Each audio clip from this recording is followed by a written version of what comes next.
A second officer involved shooting in Malta within 24 hours, this time at an apartment complex, has left one person dead. News 10's Casey Cans sharing more details live in the studio. Casey? Yeah, Lydia, John, good evening to you. The town of Malta rattled after a second officer involved shooting in less than a day. This latest one happening earlier this morning in an apartment complex there. And we are learning some new information tonight, a clearer picture of how exactly this one played out. Police saying they received a call of a violent domestic dispute happening at Ellsworth Apartments. That's on Route 9. Police identifying the suspect as Brandon Moore. They said he barricaded himself inside the building, and deputies and troopers tried to negotiate, but they said those broke down. Everything coming to a head a little after 10:30 this morning when Moore aimed a BB pistol at law enforcement, which ended with Moore being shot and killed and two troopers being injured. News 10's Karina Dominguez at the scene all day today. She has reaction tonight from Malta.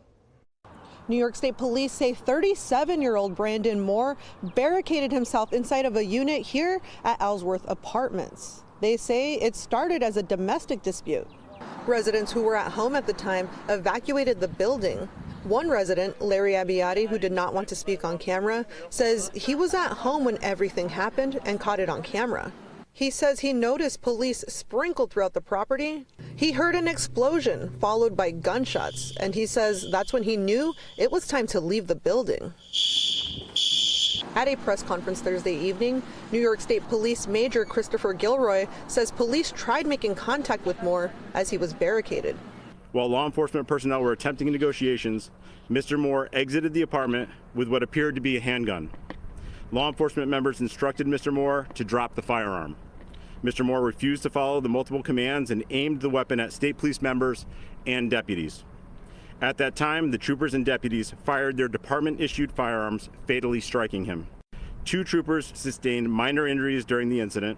Investigators have examined the weapon displayed by Mr. Moore and determined that the weapon is a CO2-powered BB pistol, which was found to be loaded at the time of the incident. Residents say the building is flooded, and they've been told by management that they will not be able to stay there tonight. We are currently working closely with the building management to resolve this and return residents to their homes. This incident was unfortunately complicated by a sprinkler system activation in the building, which will require flood mitigation to an unknown number of apartments and has made the building uninhabitable at this time. Many residents say they're still trying to figure out where they'll be staying tonight and how it'll be paid for. We will continue to follow this story to bring you the latest. Reporting in Malta, Karina Dominguez, News 10 ABC. And those two injured troopers have been released from the hospital. Police also saying tonight the victim in the domestic dispute suffered non-life-threatening injuries. In the studio tonight, Casey Cants, News 10. John, Lydia, back to you. Thank you so much, Casey.